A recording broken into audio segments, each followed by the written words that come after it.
Namaskar, on se retrouve pour conclure nos sessions sur la biopsychologie. On a parlé des 6 chakras précédents. On arrive aujourd'hui au chakra le plus haut qui se situe au sommet du crâne et qui s'appelle le Sahasrara chakra. Et c'est le point culminant physiquement de l'être humain, mais aussi c'est le point culminant de la destinée humaine. C'est le point culminant de la quête spirituelle des yogis. On avait expliqué que l'homme est à la recherche désespérée du bonheur, que chacune des actions qu'il pose, c'est dans la recherche d'atteindre un certain bonheur, et que ce bonheur, finalement, c'est un bonheur illimité que l'on a appelé Ananda en sanskrit, la béatitude, la félicité. Eh bien, c'est en arrivant au Sahasrara chakra que l'on peut faire l'expérience, que l'on devient un avec la conscience suprême et qu'on connaît cette transe, ce samadhi, cette félicité totale que l'on appelle Ananda.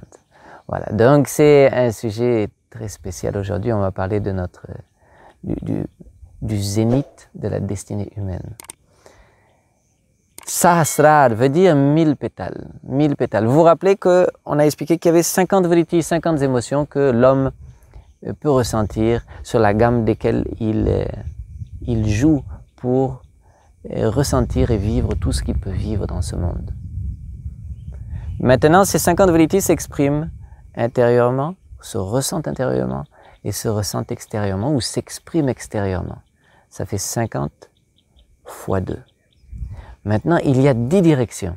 Il y a les 4 points cardinaux, nord, sud, est, ouest, les 4 points semi-cardinaux, sud-est, sud-ouest, nord-ouest, nord-est, haut et bas.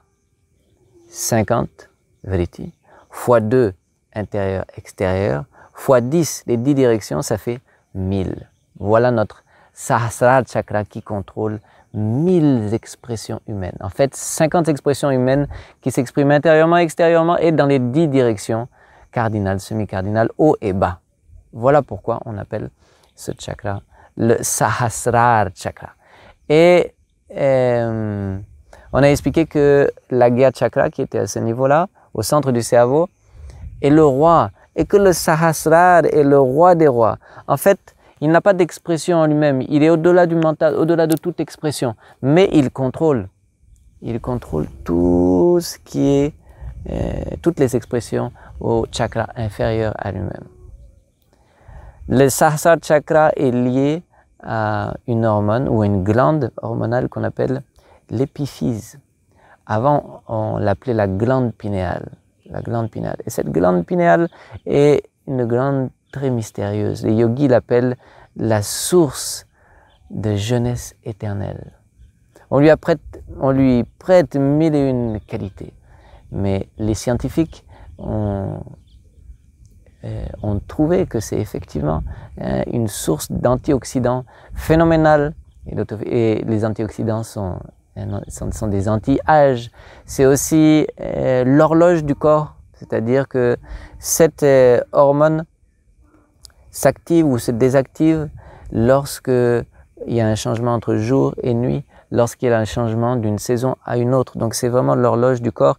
Et effectivement, elle a la capacité de réguler les sécrétions de toutes les autres hormones. C'est pourquoi lorsque la nuit tombe et qu'on se sent fatigué, la mélatonine, donc cette hormone, est sécrétée et en fait, elle réduit la sécrétion de toutes les autres hormones.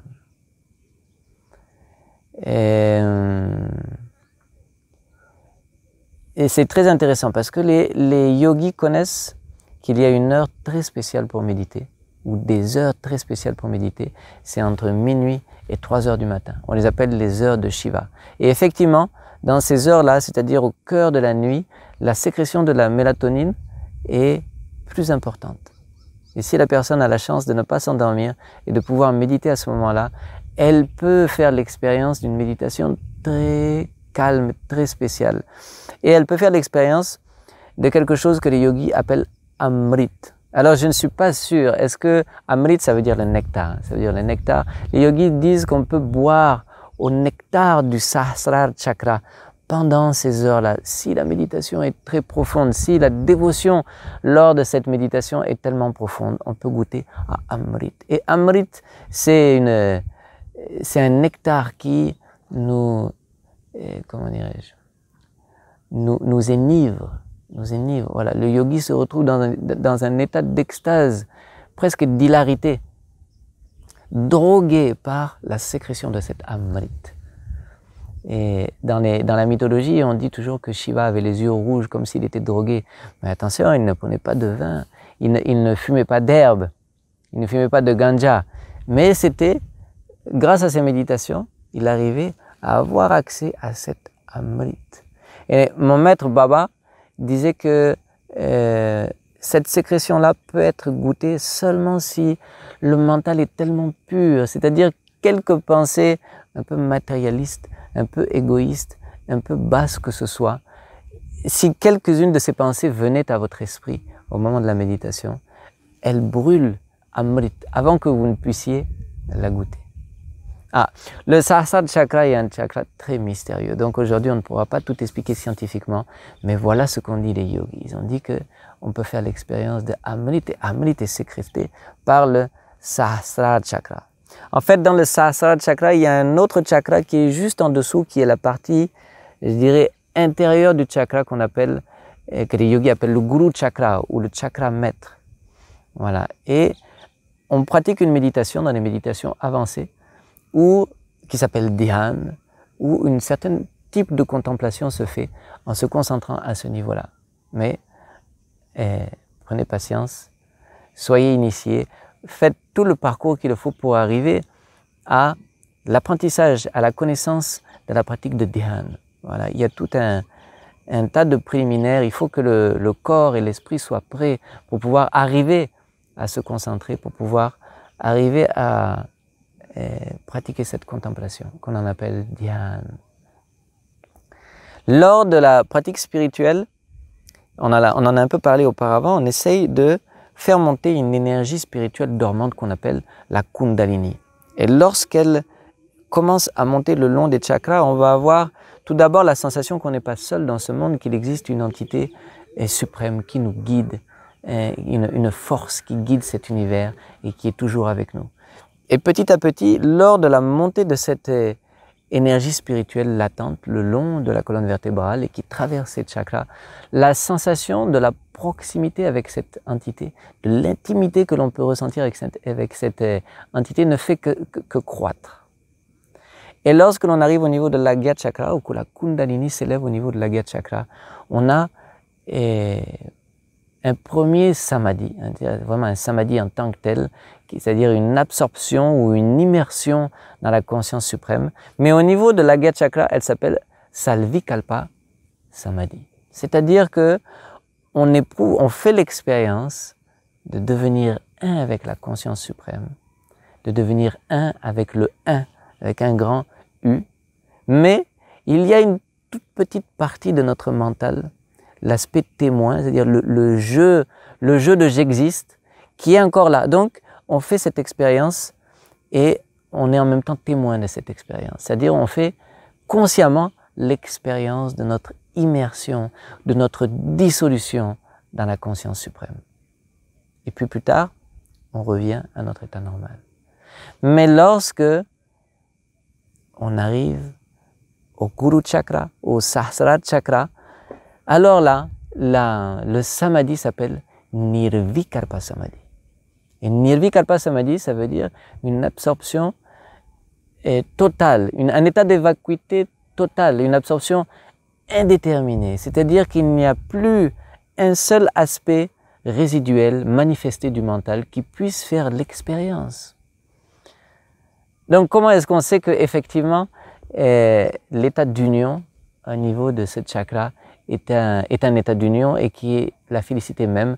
C'est les ondes que l'on ressent lorsque l'on reprend conscience, les ondes qui continuent de nous traverser, les ondes de béatitude pure, absolue qui continuent de nous traverser, témoignent de l'expérience que l'on vient de vivre. En sanskrit, on dit dans Ananda Sutram des écritures tantriques, on dit Abhavo Torananda Pratyayalanam Nivritti Tasya Paramanam. La sensation au retour de cette expérience, à la fin de cette méditation, de béatitude pure sont la preuve que on vient de vivre un état de vacuité absolue.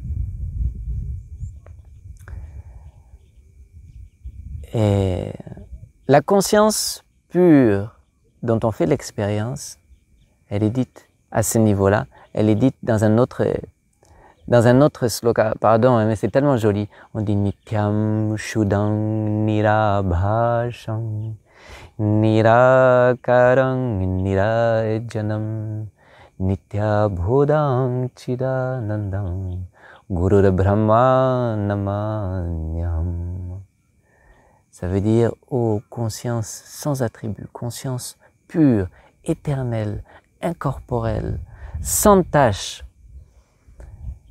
au-delà de toute expression, béatitude pure, conscience pure, ô seul être suprême, seul but à accomplir, je te salue. Donc, au niveau du Sahasrara Chakra, c'est l'apogée de cette destinée humaine et l'apogée de la pratique spirituelle. Et en fait, il est expliqué, toujours dans la tradition yogi, que si une personne fait cette expérience, arrive au Nirvikalpa Samadhi, et qu'elle a aussi terminé avec tout son karma, c'est-à-dire que toutes les réactions des actions passées ont été brûlées, ont été vécues, la personne ne revient plus. C'est-à-dire qu'elle vit la dernière mort, la mort des morts. Elle ne reviendra plus de sa méditation. Et effectivement, des grands saints, tels que Ramakrishna, tels que Baba, tels que tant d'autres, lorsqu'ils savaient que le moment de la mort était venu, ils se sont assis en méditation et ils ont vécu ce que l'on appelle le Mahasamadhi. C'est-à-dire, consciemment, ils sont partis dans l'état de transe absolue, de transe ultime, pour ne plus revenir. Mourir devant nos yeux, mais mourir aussi devant l'univers, c'est-à-dire s'immerger complètement avec la conscience suprême et finir le cycle des vies et des morts et finir tout le parcours qui nous amène jusqu'à ce but ultime. Maintenant, si par la grâce de Dieu, par la grâce de cette conscience cosmique, vous faites cette expérience de Nirvikalpa Samadhi, mais vous n'avez pas fini avec votre karma, avec votre sanskara, vous allez revenir à vous, reprendre conscience.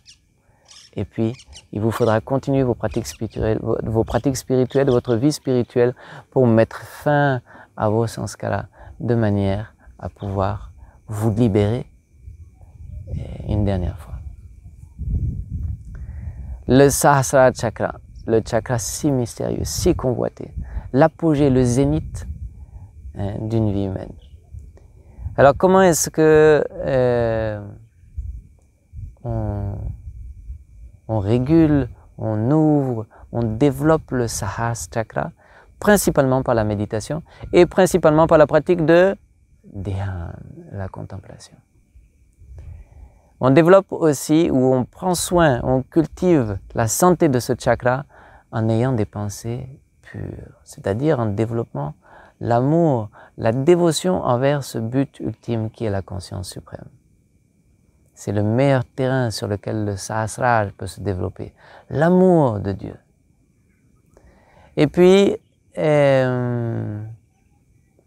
est important de vivre selon une bonne routine, puisque vous avez l'hormone, la mélatonine qui est là, et elle aime que l'on suive un rythme naturel. Donc l'idéal, c'est de se coucher tôt, de se coucher dès que vous êtes fatigué et il fait nuit, de vous coucher tôt, et de vous lever très tôt aussi. Voilà.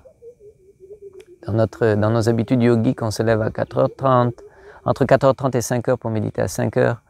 Voilà. Et si vous avez la possibilité de vous coucher, même si c'est 21h, 22h, de vous réveiller, de méditer à minuit, entre minuit et 3h, et d'essayer de faire l'expérience de ce amrit, de cette ivresse spirituelle. On dit souvent que les drogues ne sont pas bonnes. Pourquoi elles ne sont pas bonnes? Parce qu'elles dépendent de pilules ou de choses du monde extérieur et elles ont des effets secondaires graves. Et lorsque leur effet disparaît, vous êtes monté un peu, mais vous allez descendre de plus bas. Et vous allez endommager votre santé physique, votre santé mentale. Mais cette drogue dont on parle, Amrit, la drogue spirituelle, c'est la meilleure des drogues. Pourquoi? Parce qu'on la sécrète nous-mêmes et parce qu'elle nous donne, elle nous régénère, elle nous rajeunit. Elle est une panacée à tous nos maux. Donc si vous voulez chercher Amrit ou cette extase spirituelle, voilà, vous couchez tôt, vous vous réveillez encore au milieu de la nuit, vous méditez un peu, vous vous rendormez si vous êtes fatigué. Et à nouveau, 4h30, vous recommencez, vous menez votre vie spirituelle la nuit. Pourquoi? Parce que la journée, il y a tellement de travail, il y a tellement de choses à faire pour participer maintenant à l'épanouissement de la collectivité, à l'épanouissement de notre société. C'est ça le but de la réussite. On parle souvent de réussite dans la vie. C'est avant tout de participer à la réussite collective. Et la réussite personnelle, elle est intérieure. Elle est entre vous et Dieu. Elle est entre vous et la conscience suprême. Elle est selon la vitesse à laquelle vous vous rapprochez du zénith d'une destinée humaine, d'un bonheur absolu. Voilà, il y a quelques chakras, il y a quelques asanas, pardon, que l'on peut faire aussi, les asanas toujours, dont on parlait déjà pour l'Agya Chakra, où on se met à la renverse, qui sont bons pour le flux du sang dans le cerveau, qui participe à la santé de ces chakras. Donc, on avait parlé de Sarvangasana, de Matsya Mudra, l'asana du poisson, de Shashangasana. Shashangasana est bon puisque c'est l'asana du lièvre, on vient presser sur le sommet de la tête. Matsya Mudra aussi. Ce sont des asanas qui sont bons pour cet ultime chakra. Mais dites-vous que le secret ici réside dans l'amour, et dans l'amour de Dieu, et la contemplation du bien-aimé, avec tout ça avec des grandes majuscules, la contemplation du bien-aimé. Et c'est dans cet amour qu'on fait l'expérience d'un bonheur illimité, de Anand. Donc voilà, nous voilà à la fin de notre parcours sur ces 7 chakras. Et bien sûr, j'ai dit que des petites choses, des brèves, et des petites histoires. Et je ne peux pas vous faire découvrir la richesse de tous ces chakras. Et c'est par la pratique spirituelle que l'on peut découvrir, faire l'expérience de tout ce dont je viens de parler. Et donc je vous souhaite de faire cette pratique, je vous souhaite de faire toutes ces expériences de votre monde intérieur, de vous connaître vous-même, afin de parfaire votre harmonie en vous-même, votre harmonie avec le monde extérieur. Si vous avez des commentaires, si vous avez des choses à ajouter sur ces chakras, n'hésitez pas à faire des commentaires, je serai content d'essayer d'y répondre. Et je vous retrouve très bientôt pour de nouvelles sessions. Merci, namaskar.